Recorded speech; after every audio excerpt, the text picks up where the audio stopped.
Good morning. You listen to FloorDaily.net, and I'm Kemp Harr. I'm in Nashville at the Fall Starnet meeting, and I'm with Harold Chapman, the retiring president and CEO of Bonitz. Harold, how you doing? Doing great, Kemp. What a wonderful day. Yeah, well, it's good to be with you. You know, when I saw this announcement of you retiring, I just couldn't believe it. I know that you're, and we'll talk a little bit about this, I know you're going to end up continuing to do some things in the business, but you've been an icon in this business for a long time, and I'd like for our listeners to hear a little bit of that history. And let's start out, if you don't mind. Let me just explain. Most people know Bonitz, the largest Starnet member, and I think one of the original members, right? Yes, we were one of the original members in the early 90s. Kind of proud of that. It's come a long way. And I always happened to be chairman of the board when the vertical integration took place. Thank goodness we had one foot in the grave, but we didn't get buried. So, yeah, I've seen some good times, tough times, but I've seen some great times with what's happening now. Yeah, as you said, you've been chairman of this organization. You're leaving Bonitz. Bonitz, how many employees does Bonitz have now? To date, we probably have 580, thereabouts. Mm-hmm. That's right. And how many years have you been the leader there? Well, I came to work in the early 80s, right at 35 years. And it's an employee-owned organization, is that right? That is correct. Our founders, Bill Rogers, Tom Meredith, founded the company back in 1954. Unfortunately, Mr. Meredith passed away around 86. And Bill Rogers said, you know, he wanted to think about succession and what we was going to do.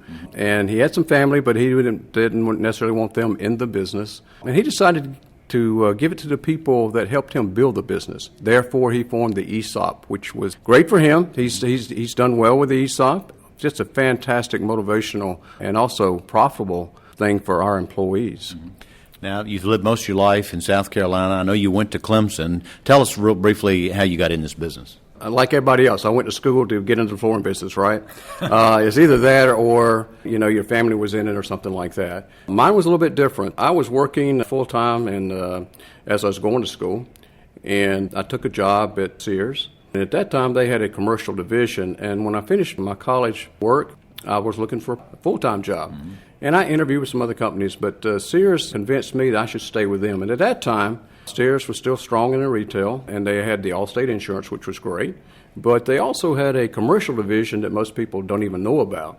I was convinced that that was the route that I wanted to do. I wanted to stay with Sears. And after some training in Chicago, I came back. I was actually a competitor of Bonitz when I took the job with Bonitz. Had some early success, and therefore, I'm sure that's the right reason Bill Rogers wanted to have a sit down and chat with me about the opportunity at coming to work there. And how long were you at Bonitz before you took the helm? I started in, I guess it was 82, as I think about it, and I became an officer in the company in 85, executive vice president in 87, a senior vice president in 88, and then I took over as president and CEO of the flooring company. All right, so if you look back on your career and you think, you know, some of the highlights, tell us a couple of your highlights of your career in the flooring business.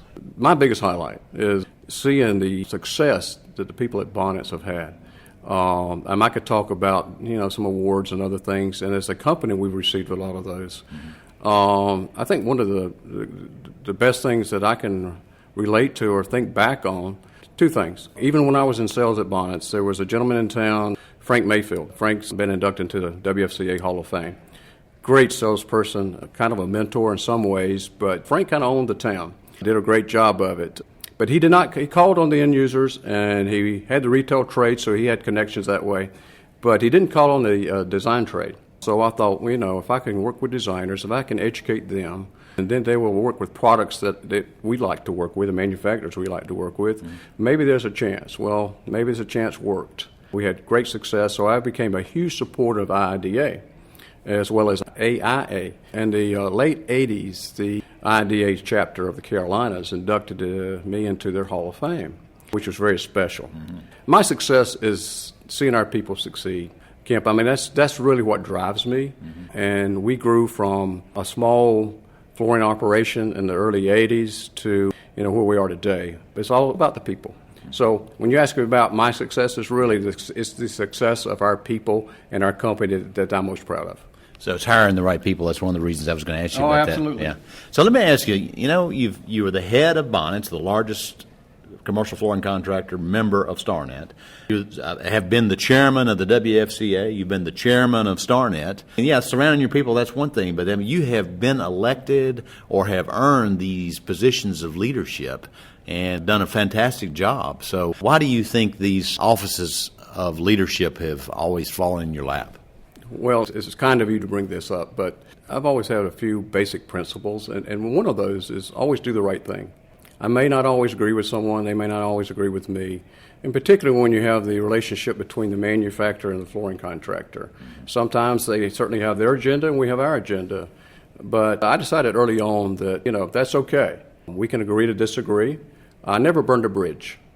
And even though there's some very tough situations in this business from time to time, you just don't burn bridges, and you got to take the approach that, hey, look, they could be right, and in their shoes, if I'm sitting in their shoes or standing in their shoes, I might make the same decision. My point is, just always take the high road. Treat people the way they should be treated, whether it's your manufacturing partners, and sometimes that's overused as partner, but be honest with you, I really treat them that way. And then always give back. You can never outgive. I've always gotten more by sharing with the people and willing to help them, to give them advice, tell them what I know, tell them what I've learned, and that comes back to you in spades.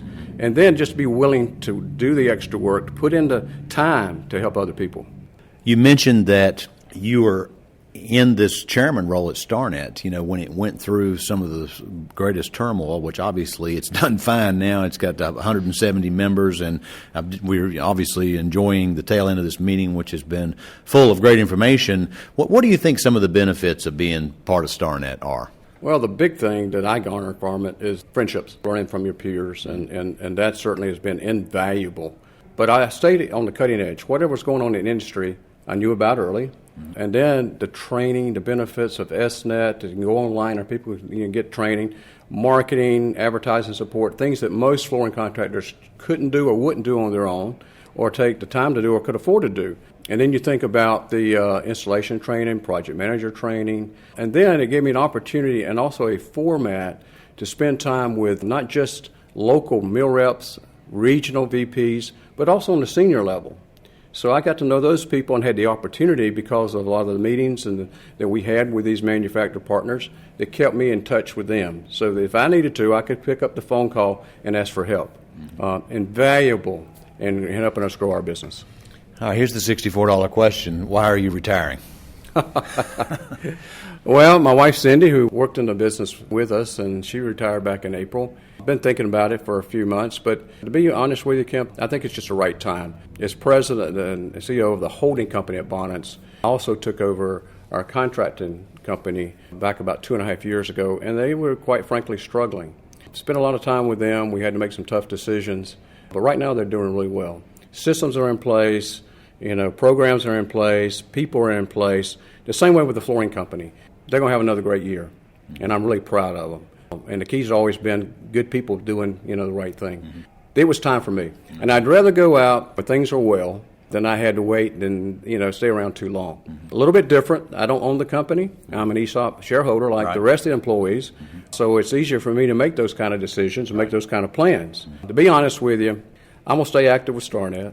I'm going to stay active with the WFCA. There's a few projects that people have asked me already to get involved with, and that sounds like fun to me. So hopefully I can do that on my own time and also find a little extra time for those grandkids and some of the hobbies I've been kind of pushing off and to the side when things were real busy. So that's my reason. Okay. And who takes the helm at Bonitz as you step away? You got a couple of people in mind. The board will be working on that the first of next year.